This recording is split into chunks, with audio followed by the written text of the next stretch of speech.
Those John Boehners had to legally change their names.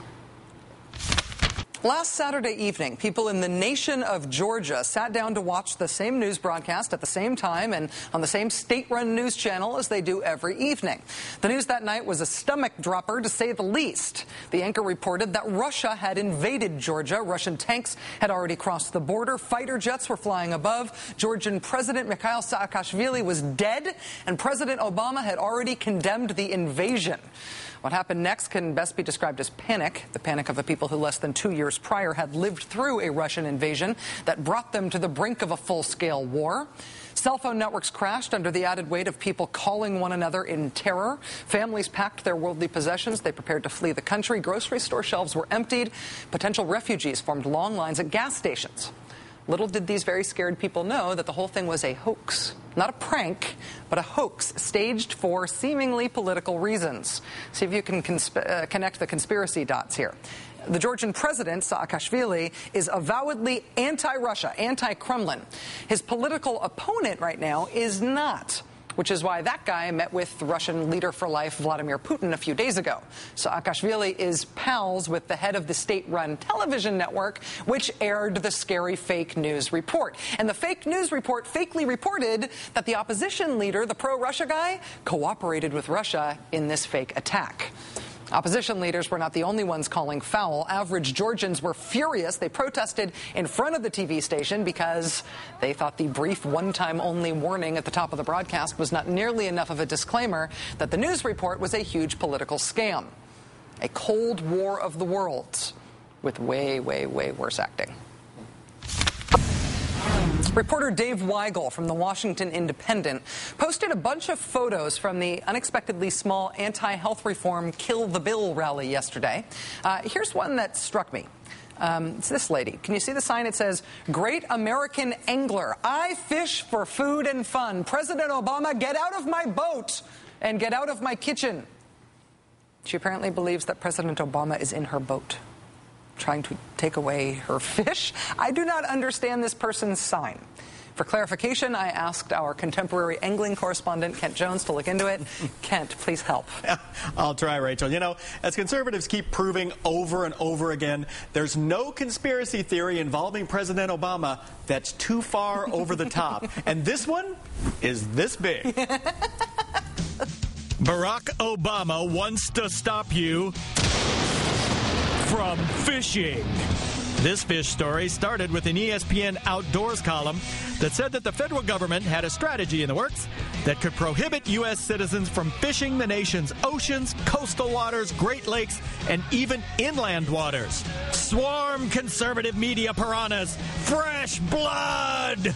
Gateway Pundit ran this headline: Obama's latest assault on freedom. New regulations will ban sport fishing. Adding, Barack Obama has a message for America's 60 million anglers. We don't need you. Red State gave us, Obama, the will of the people be damned. I'll decide who can go fishing. Michele Malkin decided on Obama's war on fishing. Right on cue, Glenn Beck said this: I told you a year ago this would happen.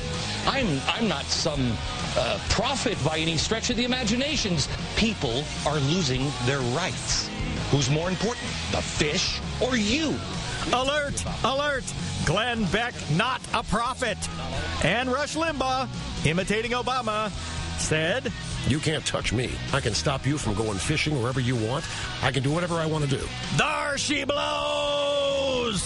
Wow, this Obama hates fishing story is amazing. If only it were, you know, true. A red-faced ESPN was forced to admit, quote, "We made several errors in the editing and presentation of this installment." Oops. But the feeding frenzy was already in full swing, so much so that the administration had to go on a debunking mission to tell people what they were actually doing, which was drafting plans for a new ocean policy and marine planning system. That's it. Dr. Jane Lubchenco, chief of the National Oceanic and Atmospheric Administration, had this to say to one jittery Republican congressman who asked about the ban on fishing at a hearing. We are not proposing any blanket ban on recreational fishing. I would strongly oppose that, and that is not in the works. Got that? Undeterred, the Fox Nation website is still linking to the discredited ESPN column with the headline, Obama to ban sport fishing? I'll answer that. No! Sorry, conservatives. The Kenyan socialist, Marxist, communist doesn't want to pry your fishing pole from your cold, dead fingers. And don't worry, Rachel. You'll still be able to do this. I will never live down that picture. Right? Why would I get another one, a bigger one? Yes. Thank you, Kent. One of my favorite stories in a long time. Happy St. Patrick's Day. Last year on St. Patrick's Day on this show, you might recall we had on set the king of American bartending, Dale DeGroff. He showed us how to make 2 drinks on the St. Patrick's Day theme, Irish coffee and something called the Dubliner with whiskey and Irish mist. Our studios here are about a block from St. Patrick's Cathedral in New York City, and through the windows of our offices today, all of us who work on the show were keenly aware of what a glorious spring day today was to be out and about in the streets of New York celebrating the snakelessness of Ireland. We, however, did not get out to celebrate the snakelessness of Ireland or anything else because we were all at work. To mitigate the pain, we decided it was time for St. Patrick's Cocktails Round 2. And no, this is not some implied something about Irishness and drinking. We do cocktails about all sorts of things on this show, so hate mail away, but you're misfiring. We're going to make something called Oisin's Dram. Right, Kent? All right. Oisin's is spelled O-I-S-I-N. Oisin is a legendary figure. Legend has it that his dad was a warrior poet and his mom was a woman trapped in the body of a deer. Oisin's Dram is a drink created by a bartender named Greg Best at the Holman and Finch Public House in Atlanta. The recipe was published in this year's Food and Wine Cocktails Guide, and it's great. All right, here's what you need. Irish whiskey. In this case, Greg recommends Jameson Gold. You also need tawny port, which is not the ruby kind, the tawny kind. And you need fresh orange juice, and you need Angostura bitters. The bitters, Angostura bitters, you probably have a dusty bottle of them on a shelf somewhere. If you don't, it's annoying. There's been a year-long disruption in production of bitters at the factory that makes them in Trinidad and Tobago. It had to do with a financial crisis. We called the company today. Their executive in charge of export sales assured us that Angostura is in full production. They've got a new U.S. distributor. They've shipped tons of bitters to the U.S. market since the beginning of this month, so everybody should stop freaking out and hoarding bitters so other people who don't have them hoarding in their basement can buy some too. Anyway, so here's how you make an Oisin's Dram. We're going to start with the orange juice. We're actually juicing it from an orange. I know, old school, but it makes it taste better. We need an ounce of orange juice.